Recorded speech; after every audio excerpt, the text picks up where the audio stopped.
I think the new network is about people, not technology, actually. I think it is much more about return to the networks of old, if you will, and much more about how individuals interact with each other and how all of that actually takes place between people. And obviously the technology needs to be there to support that and enable it, but it's really much more about the interactions of individuals with similar ideas and ideals and affinities working together to get things done. I think it's a much more dynamic type of network than the networks that we have seen over the past 15 or 20 or 30 years or so, in that it is able to expand and extend itself very easily. It's able to get new individuals into the network much more rapidly than ever before, and at the same time it's able to sort of disaggregate and reform as it needs to in order to achieve a particular task. So it can be around an event such as Supernova, a network could form. It could be around a particular task within an organization. It can be around an idea or a set of interests that are very, very individual and social social in nature, and can have the network really act on all of those different areas. I think that it also is an opportunity for instant feedback from the network. So instead of typically going out and having to go out and talk to many individuals one-on-one or convene focus groups or do those types of activities, I think the connectedness of the new network enables individuals to give feedback on anything, things that they're doing, products from organizations, strategies, what have you. I think all of those particular things can occur in much more real time now than they ever could before, as a result of the nature of the networks that are forming.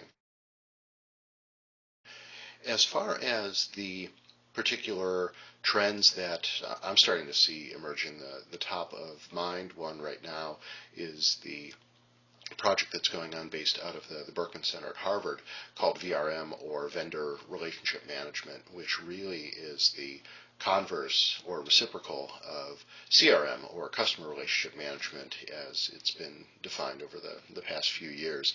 And if you think about the way CRM works, typically it's a combination of both strategy and technology, although I think there's been an overemphasis on the technology and not nearly enough on the strategy, or actually the customers themselves in the CRM realm. But as a result of that discipline, we can kind of think of the interactions between customers and organizations, vendors, really falling into three categories: sales and marketing and service. And if we look at each of those three areas from the customer's point of view as opposed to from the vendor's point of view, that's where VRM comes in. So instead of someone selling to us and keeping all of our information in their silo, flip that around. Let us as customers put out our own requests for proposal, if you will, from vendors, and tell the market what we need, and have vendors in the marketplace come to us with their particular offerings that might be able to meet the needs that we have as customers. I think the second part of that, if you look at the marketing arm, typically in the old world, we had vendors marketing to us. If we turn that telescope around and look at it from the customer's point of view, instead of being marketed to, what we are doing is actually going out and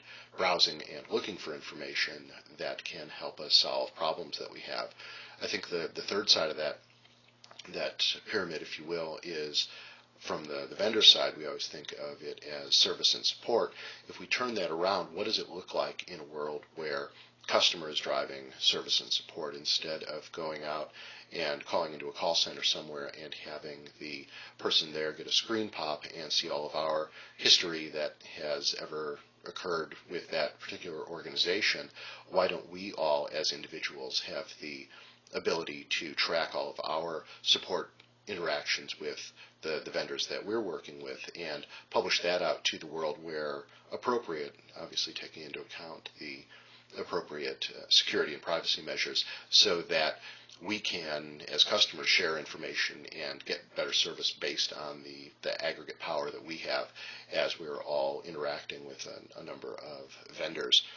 I think that some other trends that are definitely on the radar right now is the trend towards organizations trying to be the quote platform that other people can write to. We've seen a lot recently with organizations such as Salesforce.com and Facebook and others really trying to position their offerings no longer as applications, but instead as the platform that other people can write to, and really trying to be the hub of the new network, if you will.